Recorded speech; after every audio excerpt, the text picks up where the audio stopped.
Hello, welcome to Dreamleapers Inspiration. I'm your host, Harriette Cole. So very happy to be with you today.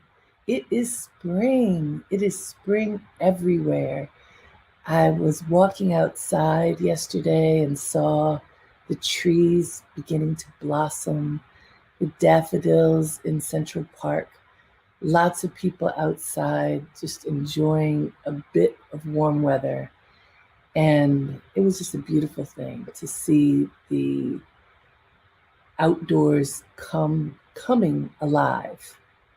I say coming alive because that's what happens in the spring. Everything is new, feels new, and that sense of newness makes us happy. I think that literally, when you see budding flowers and leaves on trees, it brightens your spirit because it's the promise of life and the promise of new life. That promise is something that we can look for within. What is the newness that we can call forth within ourselves, even as we're the same people? The blessing is we woke up one more day and we get to do anything we want with it. But what can we do if we approach our life with the sense of freshness, newness, and look at how we can cultivate that freshness within ourselves? What happens then?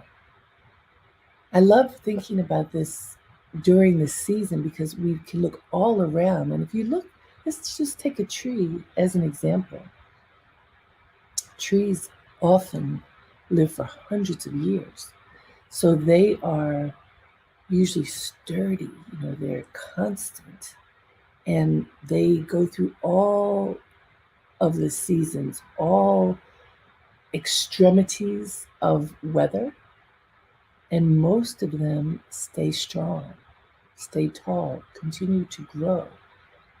And in this season, they sprout new leaves, they sprout flowers. They bring out the newness that's within them, even as they could be incredibly old.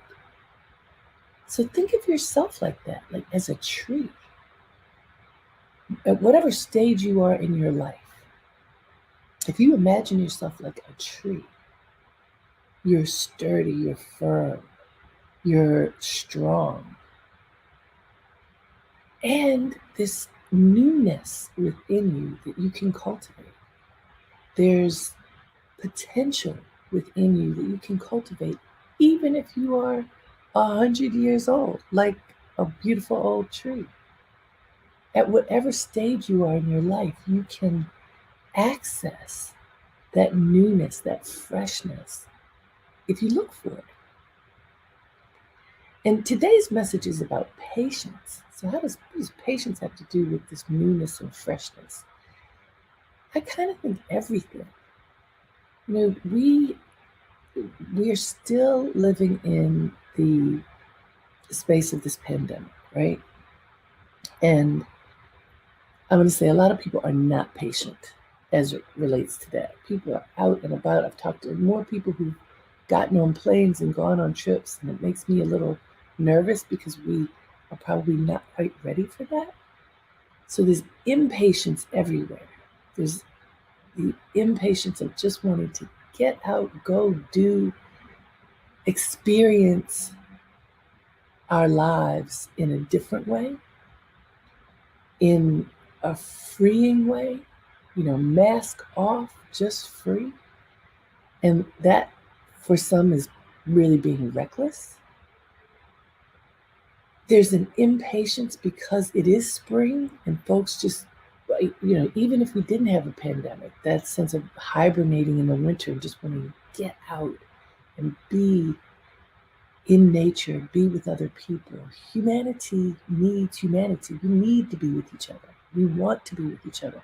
We want to touch each other, hug each other, not just look at each other across the screen, right? But we need to be patient so that we can be healthy. We need to follow protocols so that we can stay strong. Think about the tree.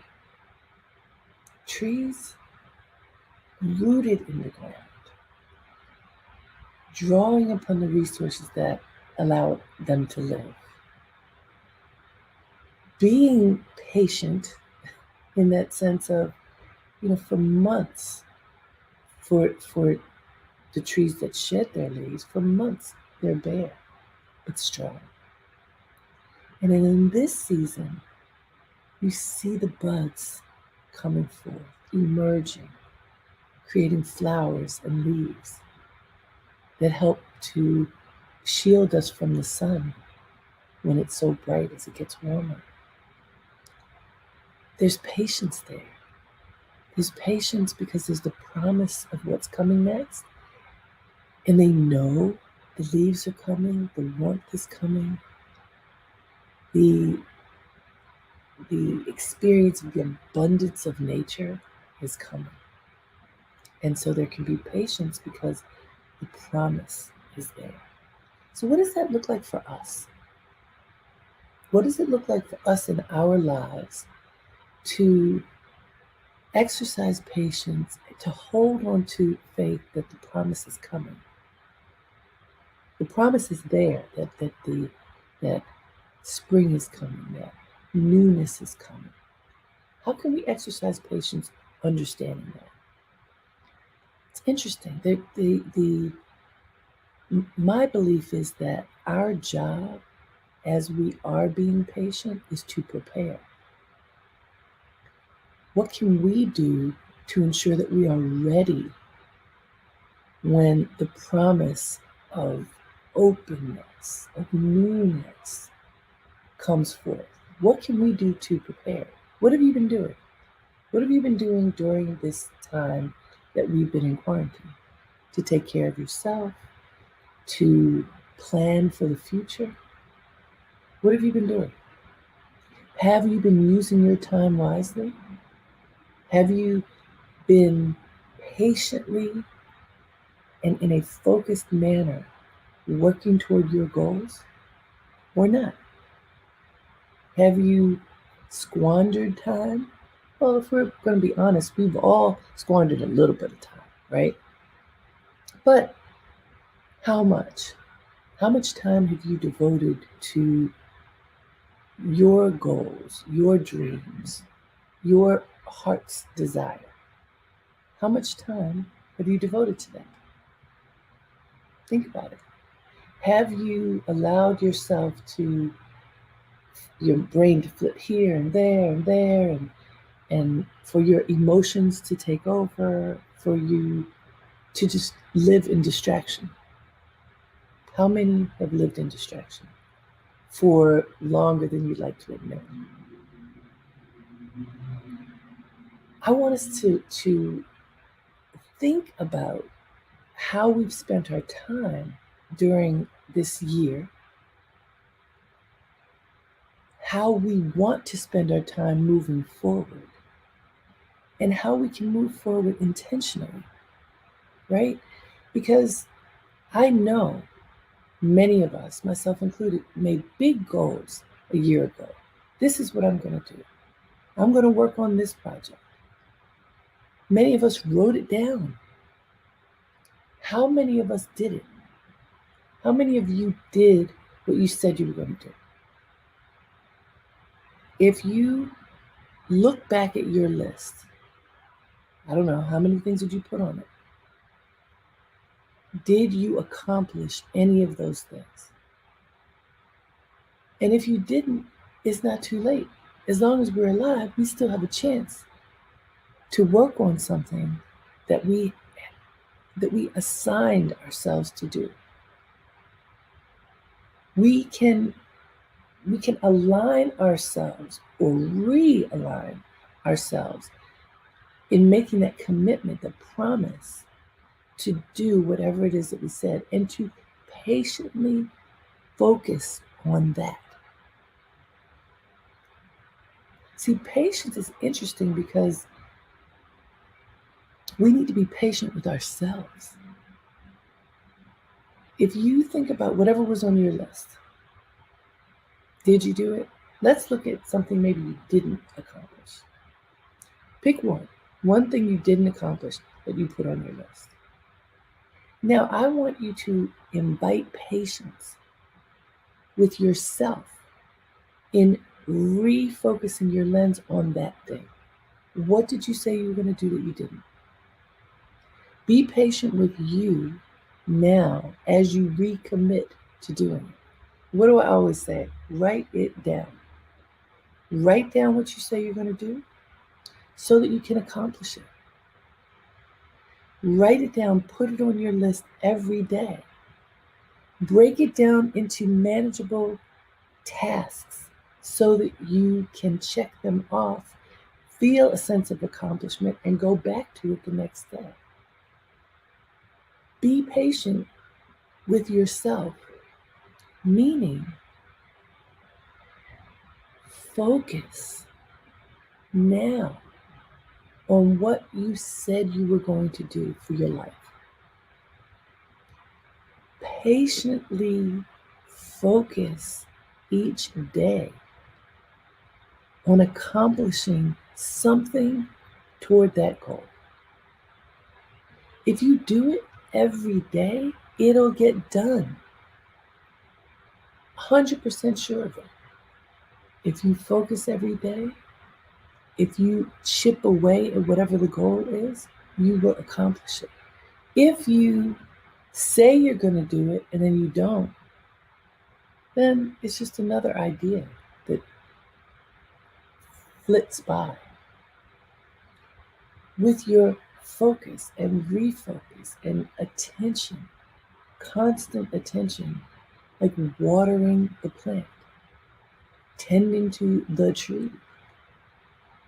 If you stay focused, you get it done. Yeah? It's an amazing thing.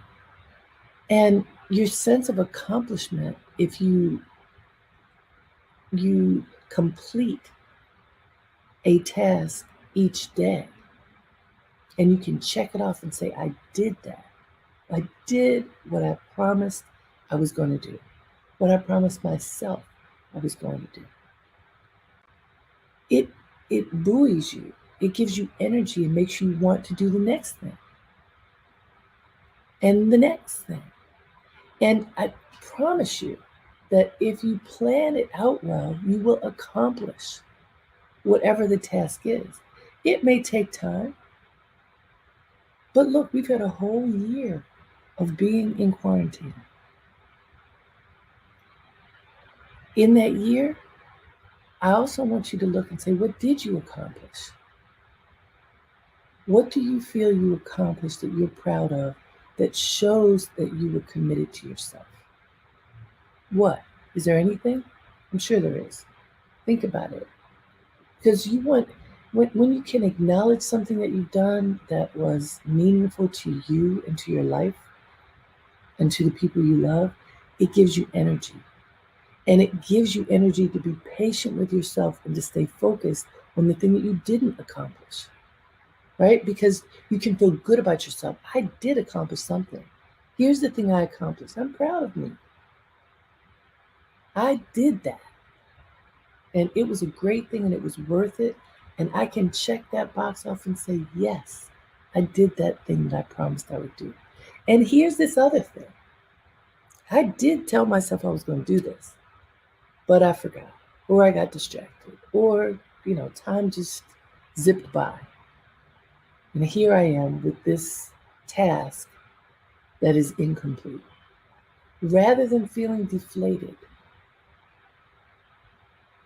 sit up, take a deep breath, promise yourself, tell yourself, I'm going to do it. I'm going to do it now. I'm going to accomplish that thing. That, like, when you were in school and you had lots of homework, and the hardest homework you put off to the last, and you were always told, put the hardest thing first. Then you can check it off. It's done. And many people didn't do that. And then you're cramming, staying up late at night going, oh, why didn't I listen to myself? Okay, so let's not do that this time. If you put it aside, pick it up now. What is that one thing? That one thing that you know, if you pay attention to it, you break it down into its bite-sized components and you go for it, working on it, and you will accomplish it. What is that one thing you want to do in that way? Let me read you the quote that I found. There are lots of them. All right, here we go. The two most powerful warriors are patience and time. The two most powerful warriors are patience and time. That's from Leo Tolstoy. The two most powerful warriors are patience and time. Think about it. They go together. Being patient means that you're engaging time, right? It means that patience has within it waiting, right? You exercising patience means that you need to be still and focused and allow time to give birth to whatever it is that you're working on, right? So patience and time as warriors, I think that's a really interesting way to look at it, because if you consider that you have to be so strong in order to accomplish the tasks, the goals, the dreams that you have in your life, you have to be strong. First of all, you have to be strong even to allow yourself to recognize your dreams. I've talked to many people who have said to me they don't dream, and I want to tell you I don't believe that. I think sometimes we don't allow ourselves to see what it is that we dream. What is in our hearts that wants to get out? What do we really want to do with our lives? What goal do we have that is deep, deep, deep inside of us that we want to release, but part of us says it's not worth it. These other things stand in the way. I've got 25 other things that I have to do right now. I don't have time. Or somebody better than me deserves to fulfill whatever their dreams are. Mine is nothing. It's really nothing. How often do we diminish ourselves and downplay the music in our heart? How often? Think about it. It's more common than you might imagine.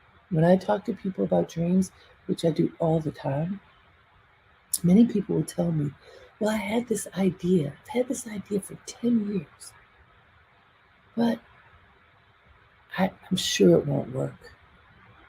I'm not, like, everybody wants to write a book. I'm not really a writer. There's so many people who are better at writing than me. Or I want to take a trip. Now, we've been on pause for trips, but are you preparing for the trip? I want to take a trip. But I never will have the courage to go somewhere by myself. Or I can never have enough money to do it. If you saved for a year when you weren't going out, then you might have that money to take the trip when traveling opens again for you. Do you see? If you think you can't write, take a writing class. If you think you can't draw but you want to paint something, take an art class. What can you do rather than to diminish your dream, to uplift it, to manifest it? Be patient with yourself. Trust that the dream is worth cultivating. So the patience isn't, oh, you'll get to it eventually. No, the patience is sit with it, draw it out, cultivate it. Be patient with the time it takes to make it manifest, but not, I don't mean patient as in, oh, it's in my head, but I haven't written it down. I haven't claimed it. That's not what I'm talking about. I'm saying claim it. Claim it, concretize it, say it out loud, write it down, figure out the steps that you need to take in order to make it manifest. Be patient with the process. It may take time. It may take longer than you imagine. But that's okay. So here's the story. I knew from when I was 12 years old that I wanted to be a writer. It was in my heart. I knew it. I used to write poems, and I was kind of shy about sharing them. So I would write poems and hide them in a shoebox in my closet. I never gave up this goal that I wanted to write. I wanted to be a published writer. I wanted to write books. It was just in my heart. The first book that I wrote, now I was 12 when I said that I wanted to write books. I was 32 when I published my first book. Between 12 and 32, I published many other things. I wrote for my college newspaper. I worked at Essence for many years where I wrote articles and all kinds of things so I became a writer because I set my mind on it. It took 20 years before I wrote my first book, but I never gave up. And in this case, the patience was the process. How can I get published? And then what am I going to write about? I realized that you become a good writer when you have things to write about. And you practice. And it took time. And I never gave up. And so that first book turned into what is now 7 books. Because I never gave up. My friend Deborah, I serve on the board of the Prasad Project with my friend Deborah Royce, and we were reminiscing recently. A few years ago, we were on a trip with our board to India. We were sitting in this beautiful area eating. I think we were eating dinner. And Deborah told me that she wanted to be an author. I thought, oh, that's so exciting. And so I asked her how often was she writing, because she was working on a book. And she said about once a week. And she reminded me that I said to her, if you're writing once a week, you're never going to finish that book. And I think she was kind of shocked that I made that comment, but it's true. If you work on something once a week, it's probably not going to get accomplished. If you work on something every day, it'll get accomplished. I say this all the time on Dreamleapers Inspiration, all the time. Work on it every day, it gets done. I said this to Deborah. I talked to her very recently, and she told me she rearranged her schedule so that she could devote at least 1 hour every day to writing. And guess what? She's finished book number 1, she's finished book number 2, and she's working on book number 3.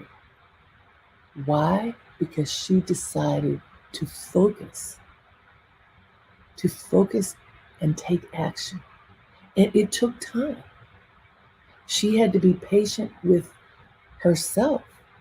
It will take time, but if you focus on it, it will get done. So that's just two people. I have stories about so many people who focus, commit, and take action. And when you do that, you win because you complete whatever it is that you set your mind to. I promise you it works. And I like giving examples of people other than me as well, because sometimes I've seen this happen. Sometimes, the person on stage, the person on screen, people tend to think, oh, well, that person's different from me. No, it's not true. If there's any difference, it's just the commitment. If you commit to something every day, you get it done. If you watch other people commit, you watch them get it done. So which one are you?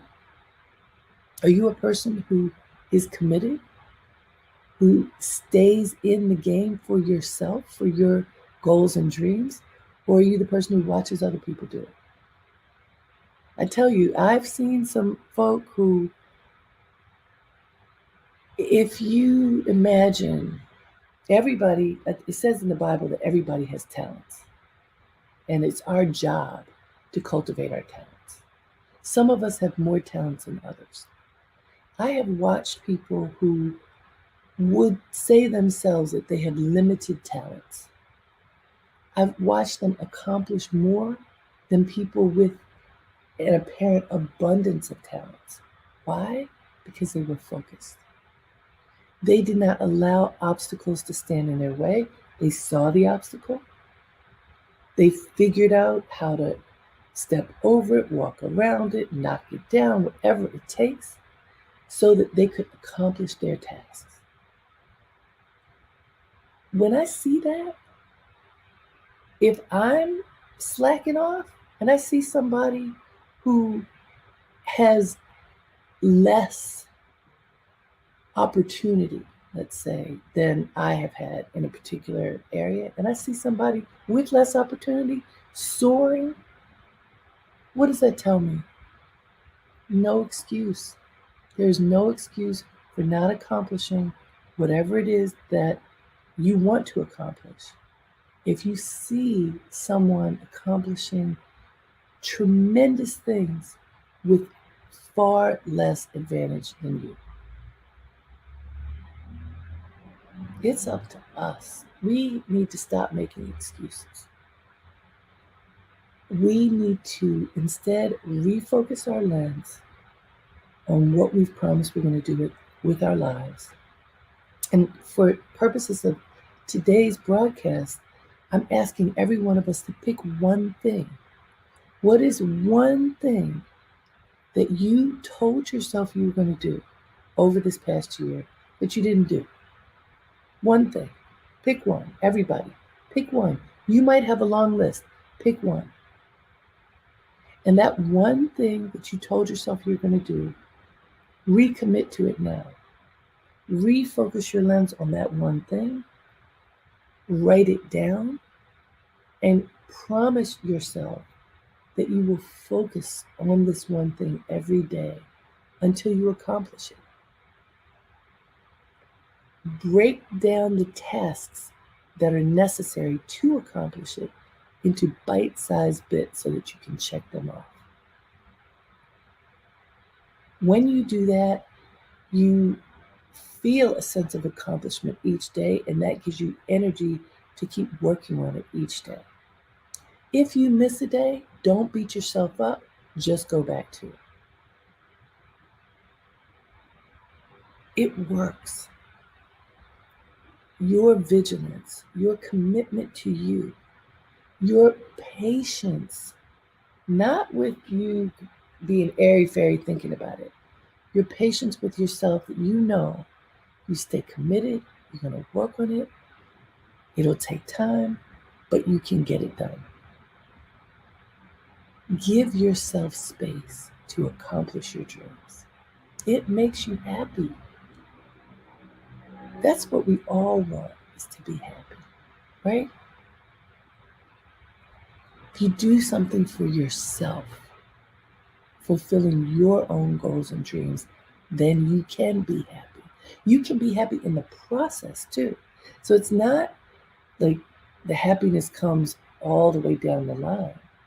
I want to challenge us to understand that you can be happy in the process because you are fulfilling your dreams. That brings me joy every day. I'm working on this dream.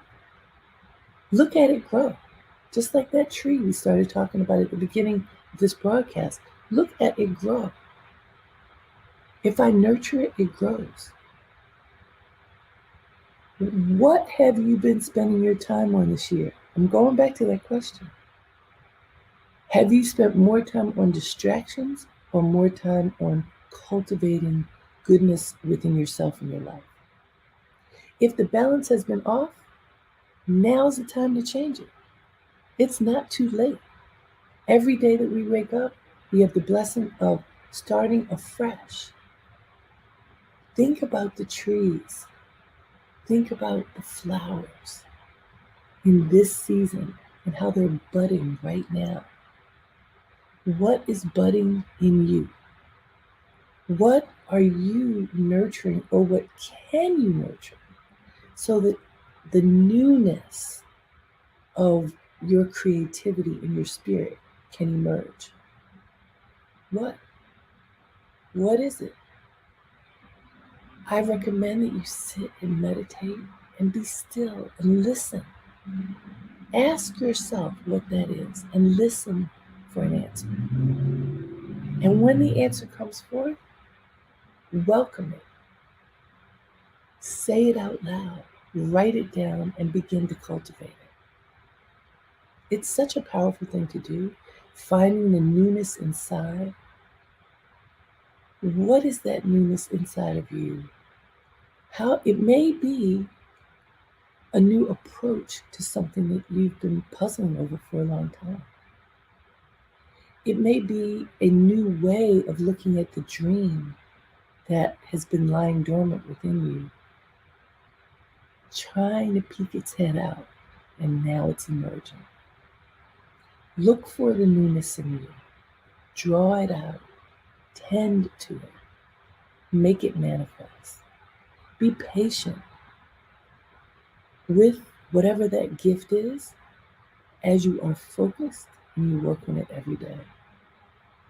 And I'd love for you to share, what is that dream? Tell me what it is. I want to know. When you say things out loud, when you write them down, when you tell others, it helps to make it real. And when you make it real, it's easier for you to have it grow and emerge into something real and concrete. So call forth the newness in you. Be patient with yourself as you cultivate it. Give yourself time to focus on it. And then let's talk about what it is. I'd love for you to share whatever that dream is with me, with each other. It's very powerful to do. I thank you for being with me in this moment. I hope you are inspired to just bring forth that dream, because the world needs your greatness to be manifest in it. So bring that dream on. Bring it on. Cultivate it. Share it with us. Until next time, have a great day and make it count. Namaste.